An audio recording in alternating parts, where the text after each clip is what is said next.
Praise the Lord. Welcome to the Front Runner Podcast. I am your host, Isaiah Marshall. Today on the podcast, we have a front runner joining us, Mr. Vernard Hines, a.k.a. the Laugh Therapist. Now, this is part one of a two-part discussion that I had with the Laugh Therapist. And throughout our discussion, we talk faith. We talk about how humor saved his life and how it can bring joy to yours. And as a mental health advocate, he talks about how he has a passion to eradicate the stigma of mental health, one joke at a time. Because as he puts it, laughter is a healthy dose of therapy. This is the Front Runner Podcast, episode 5. Praise the Lord. My name is Isaiah Marshall, and you are listening to Front Runner, my podcast, where I will be interviewing friends who are front runners, the underdogs who dare to take risks, who bet on themselves, who run their own race, who run to win. They lead their lives from the front, and as they sang in track and field, they leave it all on the track. Let's go.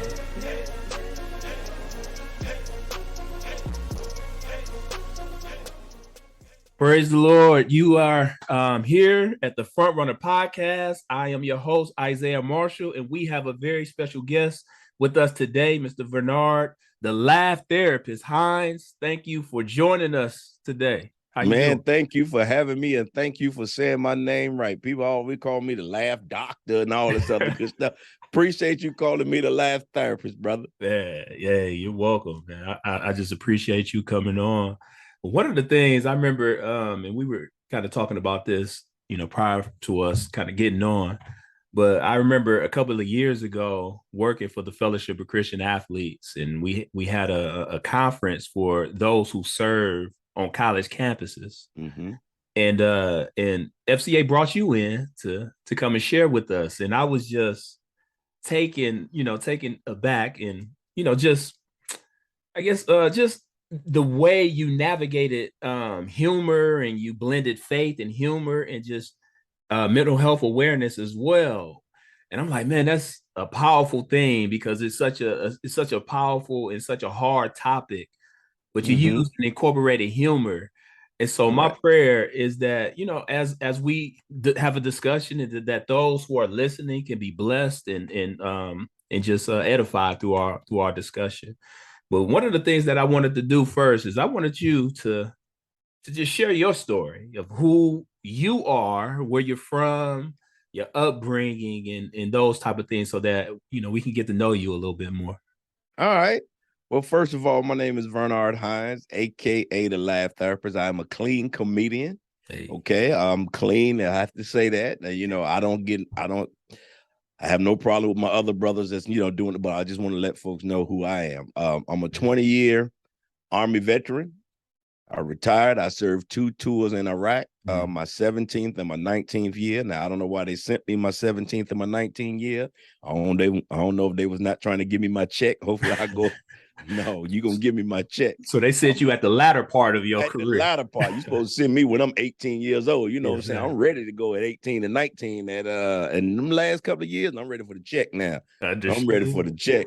I'm originally from Norfolk, Virginia, living right now in Chesapeake, Virginia. And I love comedy. Comedy has been my therapy, along with, of course, Jesus Christ and the Word of God. But therapy has allowed me to speak about things that are so taxing to some people, but when you bring it with humor, it brings out, okay, I understand it. I get it now, because I do battle with PTSD, which is post-traumatic stress disorder, and I just want to let folks know I did say PTSD, because only folks here is the S, the T, and the D. So you know what I'm saying? People ain't never heard that.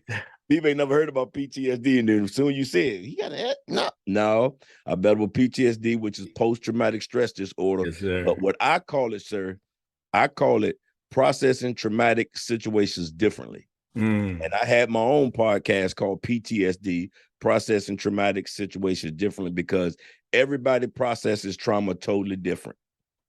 Everybody processes trauma totally different. And PTSD is not just a military disorder. That's what we really got to get out there. just because a person didn't serve in the military, you still can have PTSD because it's about trauma. Yes, sir. It's about trauma. So I'm happily married to my lovely wife, Trish. We've been married for 11 years. I have 4 kids. Okay, so we're a blended family. So we battled that, and I have a daughter that's in college. She's in Virginia Tech. Hey, I have my oldest son. He gave me my first grandson. He'll be 1 in October. Awesome. And my youngest son, he's going to AMDA, which is a musical school in New York for acting and Broadway. So God has really blessed me out of having PTSD and still being a father and a husband. Wow. I love the way you said processing traumatic situations differently. That's what we do. Never heard it that way. Yeah. I'm familiar with the PTSD, the post-traumatic stress disorder, but man, the way you put that, I think that's powerful. And as you mentioned, is not oftentimes we associate that with those who go to war and they come back because of these traumatic, but like I'm from, Detroit, Michigan, urban inner city. Like I know a lot of people who walk around that's right with PTSD because of the traumatic situations that sort of from our upbringing. Correct. So I think that's a very powerful word right there. And if we really think about it, a lot of our traumas that we went through, a lot of them has come from childhood. Yeah. Come from childhood. And if you don't deal with it, it'll deal with you in your adult life. You know what I'm saying? So my whole family, we have been to therapy. It is therapy in our house is like just another word like yesterday. We don't care. Wow. We don't care about no stigma. We don't care how you talk about us. We don't care what people think about us, because therapy has allowed us to be very productive in our marriage, very productive in our relationships, very productive. And I'm in a ministry that promotes therapy. Wow. Because I wear a t-shirt that said, I talk to God and a therapist. Yes, sir. So people just say, all I need is God. But that's maybe that's you. But I have God and a therapist. So understood. Me as well. I take therapy as well. That's right. And oftentimes we feel like things have to be, at rock bottom for us to go see it. Nah, it's just, you see a therapist before things get to that point. Right. There you go. And we have to realize that, in our community, the Black community, going to seek help is like a stigma. You know what I'm saying? You go, oh man, you crazy if you go, no. Listen, if your heart is messed up, you going to a cardiologist. Yes, sir. If your eyes is messed up, you going to an optometrist. If your brain or your mind is messing up, you need to go to a therapist. Yes, sir. So I look at it like that. But like my wife said, when she went to my therapist, and my therapist started breaking stuff down to her, she let her know this is just an injury to the brain. So when you start looking at it's an injury, then you look at it totally different than, oh, okay, is something wrong with him? Yes, it's an injury. Just like if I was on crutches, but you can see me on crutches. You can't see my injury in my brain. Now you can see when I act out sometimes. Yes, sir. You can't see that injury. So we have to be careful how we stigmatize people or tell people, oh, all you got to do is go and pray about it. Sometimes you got to seek that professional help. Yes. That's good. Appreciate you sharing that. And I know, the concept of this podcast, the front runner, kind of pulls from my experience as a track and field athlete. Okay. And so in track and field, as a front runner, you're not expected to win. You're the underdog. And so, because the odds are stacked against you. Okay. And so when you think about this concept of the front runner, they're an overcomer. So the front runner is a person who take risks. bet on That's themselves. Right. Oh my God. Who run their race. Come on now. And who run to win. Come on now. Now, when you consider your upbringing and where you are today, would you consider yourself to be a front runner? Yes. I definitely will consider myself to be a front runner because I never met my father a day in my life. Never. He could walk down the street right now. I wouldn't know who he is. Wow. Right now, I just go around on Father's Day saying Happy Father's Day to brothers. Hopefully somebody say hello, son. You know what I'm saying? Gotcha. Yeah. So growing up with that like that, and then having to go through thinking something is wrong with you, you know, you feel different. You feel what's going on. Then finally, you know, because I was told who my real father was after I was told who somebody else was my father. So once you find out the truth, all those emotions come back on you all at once. Yeah. You know what I'm saying? So it was easy for me to be angry. It was easy for me to be upset. It was easy for me to be withdrawn, all that stuff. So once I got through all that with the war, hearing all that, because I heard all that during the wartime. So once you go through all that and your mind is going through and all that stuff, you come back, you're supposed to be a statistic. Wow. I was supposed to be a statistic. Yeah. So went through a divorce. Matter of fact, this is my third and final marriage. So I'm done. Amen. This is Amen. it. Yes, sir. This is it, because I had to go to therapy to find out why was I this way. I couldn't understand it. And, you know, I heard people tell me that you are hard to love. Okay. That's tough. That's tough to hear. That's tough to hear. Hard to love. Wow. Hard because I didn't believe in myself. I didn't love myself. I went through thinking that my mom treated me different. So when I didn't have that love from the beginning, how can I feel like anybody else can love me? Wow.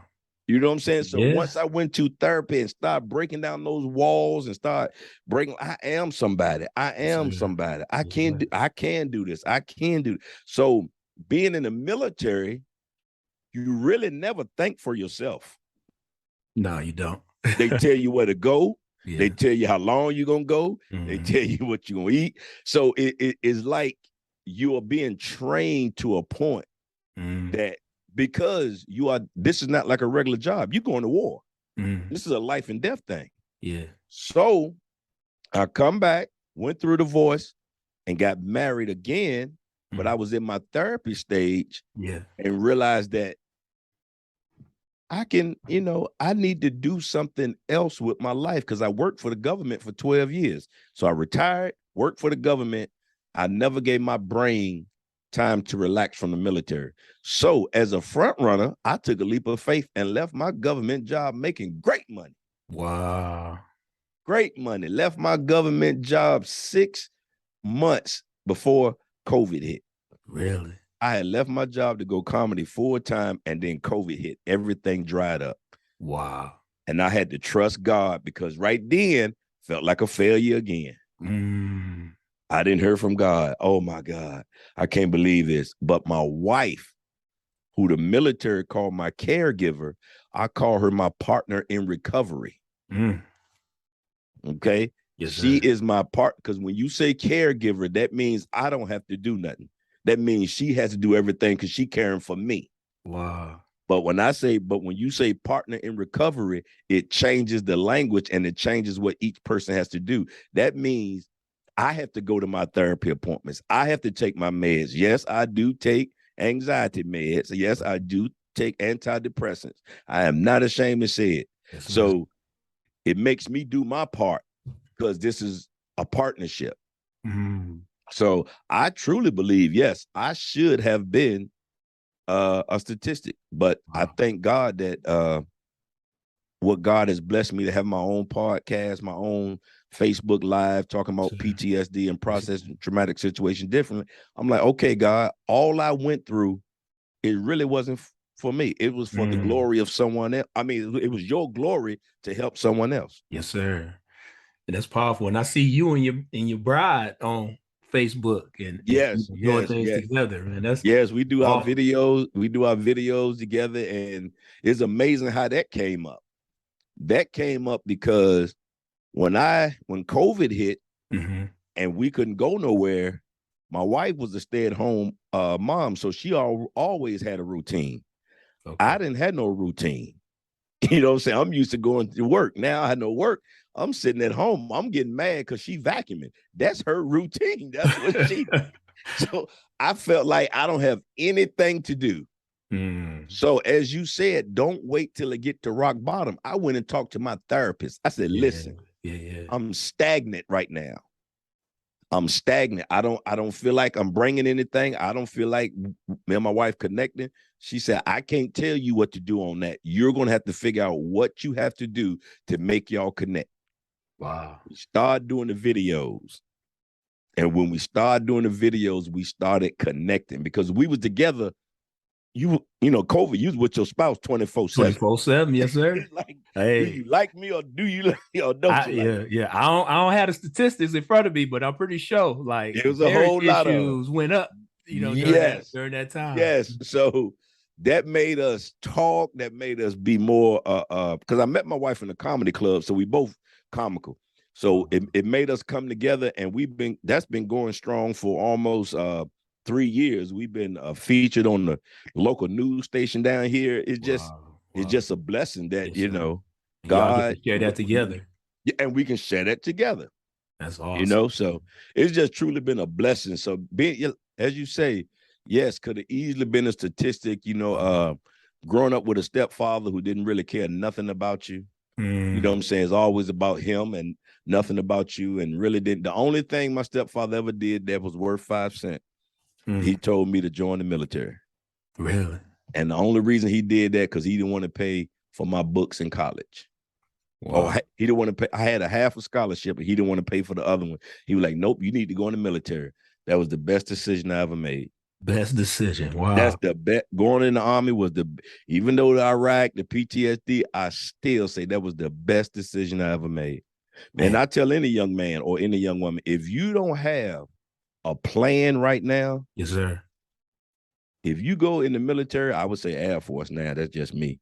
If you go in the military for 4 years and get you let them pay for your education, you got you a home loan when you come out and save them. Yeah. That's a start. If you know what I'm saying? That's a start. That's just what I would say to a young person. But that's awesome. Yeah.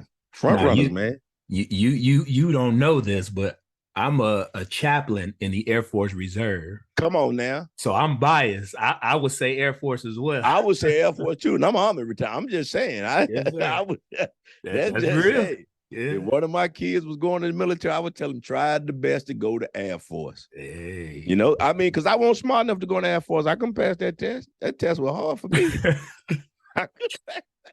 and I find that many young people who I talk to about military, that's the thing, that test is the thing that discourages them from even pursuing. Correct. But you can but you can study that test. You can.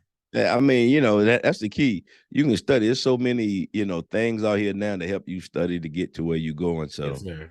Yeah, look at you, Air Force chaplain. So you can see I see you as a front runner as well, and you can see yourself as a front runner. Yes, so you talked about just that fatherless wound that you had growing up. You talked about just constantly hearing like you're tough to love, and I can imagine, man, as a young person, how challenging that is, because you hearing someone like how that make you feel about yourself. Like, if I'm tough to love, like, how can I love myself then? You know what I mean? It's like, how can I love others? And you just kind of going through this, this challenging time of hearing this. Because I know when I was growing up, I would constantly hear this narrative that, as a young African-American male, that I was more likely to go to jail than to go to college. And constantly hear these things. Yep, that's true. And it's like you start believing it. Right. Correct. And then it affects the way you live. It affects the way your relationships with other people. That's right. You overcame those things. I overcame, that as well in my life. And then just your stepfather and just that dynamic. But your stepfather did tell you to join the military. Which you mentioned was the best thing that you could have ever done. Yes, sir. What the enemy had for evil, God had for good. God used it for good. Amen. Now, you mentioned in your bio that you would laugh to hide the pain of things in your childhood. That's right. So what were you trying to hide from, and why did you feel the need to hide from those things? I never felt like I had a voice. So I don't know. I was always quick on my feet with words and as we used to say in school, joning, and talking about people. I was always good at that. But when it came to a family and growing up, I would always, and even into my marriages, I would say what was on my heart, but I would say, you know what, I'm just joking. I'm just joking. I don't, or I say something like, man, I'm just joking, but I really meant it. But I always felt like, okay, I felt like growing up, I was buying my mother's love. Okay. If I felt like she was upset, I would try to be the one that make her feel better. Wow. I would try to just do everything over and abundant till I found out that I was becoming her emotional husband. Wow. So then when I get to a wife, and I say something, or I'm being the head of the household and I make a decision and I feel like she's not going with it, I would revert back to saying, you know what? Don't worry about them. I was just kidding. We can do it your way. Let's go. So I always wanted to be accepted because I never felt accepted. So I would go along with the flow. I would go along with what everybody wanted to do. And I was dying on the inside. So that's when I say I would laugh and I would joke about stuff, in like I said, growing up in the childhood and stuff like that. Because I'm telling you, at 12, 13, 14, I would be the one in the family telling my family, I know I'm adopted. I said, something is different from me in this family. And I'm like, something ain't right. But come to find out, that is my mom. I am part of the family. Just my pops. Yeah. But it was amazing. It was amazing to have that come full circle and hit you and like, you know what? You weren't crazy. Those are really your feelings. So that's why now having PTSD, and when I get in a different emotion that people think I shouldn't be in, they be like, oh, okay, did you take your meds? You know what I'm saying? I'm like, this is a regular emotion, y'all. Okay, I can get mad, and not just because I have PTSD, I'm supposed to get mad. No. Right. I still get mad. I still cry. I still XYZ. Now, sometimes I can't get to the level like, listen, we was coming from Virginia Tech football game, and we just lost the ODU. Okay, we just lost the ODU 2 weeks ago. Mercy. So we shouldn't have lost ODU, and we coming down the street, and this young man grabs his private parts and says, suck, and then he said his private parts and looked dead at me. I lost it. Wow. My friends, my wife had never seen me snap like that. I don't know what made me snap. Yeah. But I snapped. And they had to grab me because I don't know if I felt, because I don't know to this day. It was a very disrespectful thing. Very disrespectful, that one thing. So I tried to tell them, this had nothing to do with PTSD. I'm a grown man. Another grown man told me, and we already in the emotion of we done lost. Yeah. So, and I never get upset about a football game. Wow. So yeah, you just have to you have to be careful. You have to be careful of, and people need to know themselves. If you don't know, if you think you can fool yourself, oh my goodness. I know me. Yeah. I know I'm hypervigilant. I know I'm looking everywhere. I don't care where I'm going to the restaurant. I don't sit with my back to the door. Wow. I don't care where I go. I look for an avenue of escape. Yeah. I don't care if it's in church. I don't care anywhere. If some pop off, my family know I have already told them, if I run, follow me. Follow me. Don't. Do you think that's sort of a something you learned from the military though? Of course, I learned it from Iraq. Yeah. I learned it from Iraq. You always have. I don't care when we was traveling down the roads. Anyway, there's always have to be an avenue of escape. Yeah. So I'm that way 24/7. Yeah. I don't care if I can go in the food line to go pick up a loaf of bread, some peanut butter and jelly. When I walk up in there, I am scanning the sector. I mean, my wife she understands that, and now she appreciates it with all this, mass shootings and stuff like that. Yes. Yeah. You know what I'm saying? We don't go nowhere without our phones. If we're in the car and you get out and take your phone with you, I don't look at you like, oh, you don't want me to go through your phone. No, I look at it though. If something pop off in that store, You know what I'm saying? So is vigilance now that people are seeing that, we all got trauma. Yeah. we all got some sort of trauma, because if we think about it, COVID was a lot of a trauma.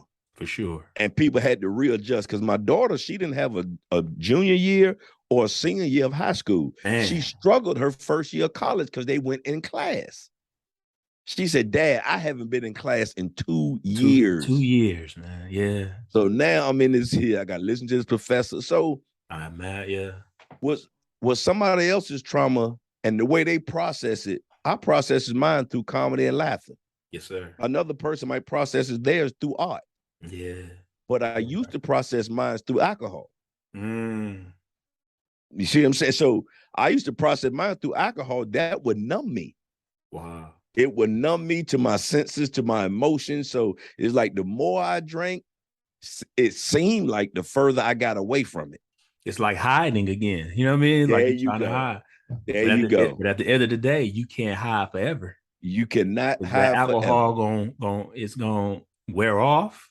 That's right. And that same pain, those same things is gonna exist. And sometimes it heightens. There you go. Because see, I have did a lot of, I do speaking at different organizations. Like if they have like a suicide awareness and stuff like that, they'll bring me in to bring it back up, after it done got. So I do a lot of speaking and motivational speaking on PTSD and trying to help and stuff like that. But I forgot what I was about to say. I'm just telling you, that's a occupational hazard for me, because my memory just sometimes comes and goes. It's all good. Hey, it's all good. It'll probably come back to you though. Somebody said, "How can you be a comedian, man? You supposed to know the first joke." I said, "I tell my crew from the beginning, listen, you dealing with a disabled vet. I might stop and come back and go again." Wow, man, I appreciate that. So I know. You mentioning like we have to know ourselves. Yes. And a lot of times that's being aware of how our past has impacted our present and even our future. Correct. And a lot of times, I'm full-time, I'm a youth pastor. And oftentimes I will communicate to young people like, man, you are not the worst thing that ever happened to you. That's right. You are not the worst thing that you've ever done, because God redeems as long as we seek him, as long as we, go to him. But it's like, but we are not, but oftentimes we are crippled by those things and we are shameful of those things. And then it starts coming out in our lives in unhealthy ways. There you go. Yeah. And so it's going to come out. Yeah. And so for you talked about how laughter is started as a way of you hiding. But then it became something that was very therapeutic for you. It became a way to cope and overcome your challenges. And as you say it, processing traumatic situations differently is a way for you to process your traumatic. And so I'm a spoken word artist. Okay. And one of the things that I kind of lean into as a poet is, I've adopted this sort of mantra is like, when life breaks your heart, make art with the pieces. Okay. And so a lot of great art comes from brokenness. Correct. It comes from those challenges. It comes from those hard things that we walk through. Correct. And for you, in making art with those broken pieces, you're using comedy That's right. As a platform to do that. I use poetry as a platform. That's right. To do that. Other people may use other various things, but that's comes with knowing yourself. You have to know, hey, how will I make art right from broken pieces? Correct. And I tell people, I say, when I'm on stage doing my comedy, it's therapeutic for me. Y'all just get the remnants of my therapy, because that's how I got the name the Laugh Therapist. I used to be called Reverend Peanut Butter and Jelly. Thank God that name gone. Reverend Peanut Butter. Wow. Yeah. So I was sitting there. I'm sure there's a story to that too, though. Yeah.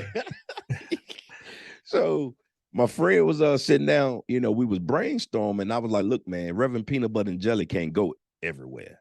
I needed a name that went everywhere." So we started brainstorming. He said, "Well, you got PTSD." He said, "Well, what got you through your PTSD?" Wow. I said, "Laughter and therapy." He said, "Won't you call yourself the Laugh Therapist?" It was just that simple. Wow. And that name is the name that God gave to me, and I can use that anywhere. I go to VA hospitals and speak. I go to everywhere I go is the Laugh Therapist. And my tagline is, I am a therapist. I'm just not licensed. I'm just medicated. So it's just that, and being a military person, I don't care what venue I go to, is always going to be some military or former military people in there. Wow. I don't care where I have done, wherever I have done comedy, there has never not been somebody associated with the military. So that's my inroad. Yes, sir. That's and plus I'm down here in Virginia with the largest naval base in the world. So I'm doing an event tonight, and I'm just gonna kill them with the military. You know what I'm saying? Because it's something that they can relate to. For sure. And it's your experience. You know what I mean? It's your experience. And out of that experience, man, like, people are edified from that. You're encouraging them. Even if they have never been in the military, there's something in it. But specifically for those who have been or are in the military, there's definitely a relatability. There's definitely a connection there as well, for sure. It's amazing you say that, because not being in the military, I don't care when I do my comedy, I'm always going to talk about mental health and PTSD. That's always going to be in every time I do a stand-up. And I was talking about it, and I was doing the comedy and everything. A lady after the show came to me and she said, "I am so glad you touched on PTSD. Now I can understand my brother just a little bit better." Wow. That's what it's all about. Yes, sir. I had a lady come up to me and she was like, I haven't seen my husband smile or laugh in 8 months. Wow. And tonight you made him laugh and smile. Man, that's awesome. That's what it is for me. That's awesome. Seeing that person who will not let, because I've been there. Yeah. I've been in that dark place. I've been in that place where I almost or was 24 hours away from committing suicide. Man. I've been there. Wow. So now it's coming back to me what I said I forgot to say last time. Remember I said I forgot? Yes, you said it's coming back to me? It did. When they say someone died by suicide, or, I truly believe that person really didn't want their life to stop. They wanted the pain to stop. So you take a drastic measure to make the pain stop. And that's when it gets, because all I had was pain. I was going through a divorce. I moved back home to the situations I was hiding from. And I just wanted that pain to stop. Wow. And God sent me to a person, my bishop, rather. He was my pastor then, he's my bishop. And he sat down on a Sunday, and I explained to him what I was going through, and he got me some help that day. Wow. Because if he hadn't, I had nowhere else to go. I was ending my life that night. Wow. But God put someone in your life. Come on now. Wow. Don't tell me about what God won't do. I'm telling you. That's awesome. And now, encouraging for us all. Yeah. And I tell folks now, even though I do my therapy, even though I doing pretty well right now, those thoughts still try to creep into my mind. And you have to cast them down. Yes, you have to say, not today. Not today, because when you have, to me, and I'm just speaking for me, I know we got some people that are licensed out there, but for me, my injury, it makes me shut down. It makes me withdraw. Yeah. And if I shut down and withdraw long enough, I allow those unhealthy voices come back into my head. Wow. You know, so I have to stay positive. I have to stay motivated. I do not allow my family to walk on eggshells around me. If they see me in a bad place, they have permission. They have right. Come on, Dad, let's go walking. Wow. Come on, let's go walking. My best friends know that I have PTSD. I have explained to them my triggers. It's certain things they understand about me. So if we at an event or we do, and I don't feel comfortable, and I say, hey, y'all, I'm going to step out for a second. There's no judgment. So you pretty open. I'm very open, because what really made me, when I had the PTSD and going to therapy, and I said, I still had young kids and I didn't want to deprive them of their childhood. I had to go and find the tools to help me to still be a father, because life don't care about PTSD and PTSD don't care about life. They are going to happen. Yeah. So the best thing to do is get some tools to put in your tool bag. Yeah. So you can assist. So that's why I had to let my kids understand what is going on with their father. Now, man, that's powerful. Being open with our loved ones around us. You have to. I was listening to a podcast, I think it's called the Happiness Lab or something like that. And they was talking about just this rise of adults feeling lonely. It's like you could be married, you could have a wife, a spouse, a significant other, but yet you still are lonely. You don't have like those friendships, those intimate connections with other people outside of your marriage who knows everything about you. Correct. You could go to when there's challenging times, and it's like this rise of, like, I think they said like 1 in 5 are have expressed that they feel lonely. And a lot of that come from too. What's that? Social media, looking at somebody else's life. That's thinking their life is better than mine, when everybody only show you the good part on social media. That's true. You don't see nobody showing you them and their husband and threw their clothes out the window and all that other good stuff. You ain't seen that. No, so I and as a comedian, I went through that. I'm thinking, why everybody getting booked but me? Why everybody doing this for me? Why everybody posting flyers but me? So that is one thing. Wow.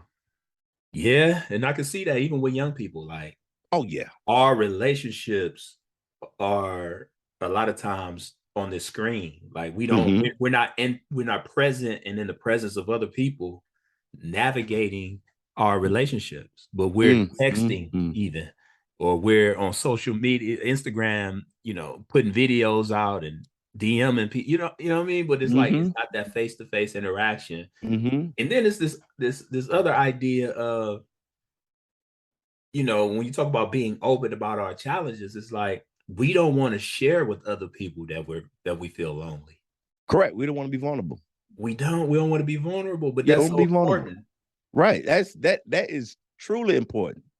Man. And that's one of the main things in marriage. We don't want to be vulnerable. Everybody wants to be hard and show they okay. You know, I mentor a lot of veterans, and one thing I told a veteran, him and his wife, I said, if your kids don't know that their father have PTSD and why he act a certain way, you doing him and them a disservice. Everybody needs to know what's wrong, why Papa act the way he do, and this is what it is, and explain to them, so people ain't walking around on eggshells. Because Isaiah, I'm like this. I'm to a point in my life now. I have PTSD. I'm open. If you don't want to be around me, I am okay with that now. Yeah. At first, I was not okay with somebody not wanting to be, you don't like me? Oh, wow. Well, let me do whatever I need to do to make you like me. Now, if you don't want to be around me, I truly understand. And I love you, and God bless you. God bless you. Yes, I'm getting too old to worry about if someone likes me or not. As long as I know the motto in our family is have a pure heart. Because the Bible said God sees the heart of man. Now, I might hurt you, and I have to come back and apologize, but I can say, I did not do it from the malice of them. I did it from a pure heart. I'm sorry it came out that way and you felt different. Wow. But if you keep a pure heart, you can do so much in life because you're not trying to pay nobody back. Wow. Yeah. I don't want to pay nobody back. People who done me wrong, I want God to pay them back and just let me have the popcorn in the front row. Yeah. He can pay them back. He will, you know what I mean? And yeah, you know what I mean? And I think that's what it is, especially specifically as believers. It's like, it's not our job to pay people back. Not our job. So my spiritual father would often say, he says, man, God won't judge me for what you do to me or like for what other people do to me, but he will judge me how I respond to it. That's right. You know what I mean? That's right. You know, just let God be God. And that's right. Do what God is calling you to do. You know what I mean?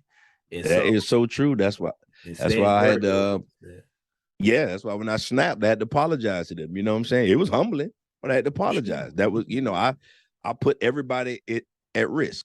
You know what I'm saying? And I apologize, and we moved on, and we laugh about it, you know, and awesome. It is, you know, yeah. Awesome. Family, we are going to stop part 1 of our discussion here, and we will pick up with the part 2 next time. But my prayer is that Vernard's vulnerability is an encouragement to you, as it gives us all permission to be real and to be vulnerable with others. And I look forward to part 2 of our discussion as we get even deeper to be encouraged, to be challenged, and to be empowered. Follow the Front Runner Podcast and share with a friend. Also, follow me on Instagram at the Isaiah Marshall. Subscribe to my YouTube channel, which can be found in the show notes. And while you are at it, be sure to check out all of my released spoken word poetry projects anywhere you stream music. Thank you for supporting my creative journey. This is the Front Runner Podcast. Until next time, let's I'm out front running, front running. I'm out front running, an underdog, but I stay underdog. I take my risks, that's why I beat the odds, front running. I'm out front running, front running. I'm out front running, I run and win, that's why I run with him, no looking back. I leave it on the track, out.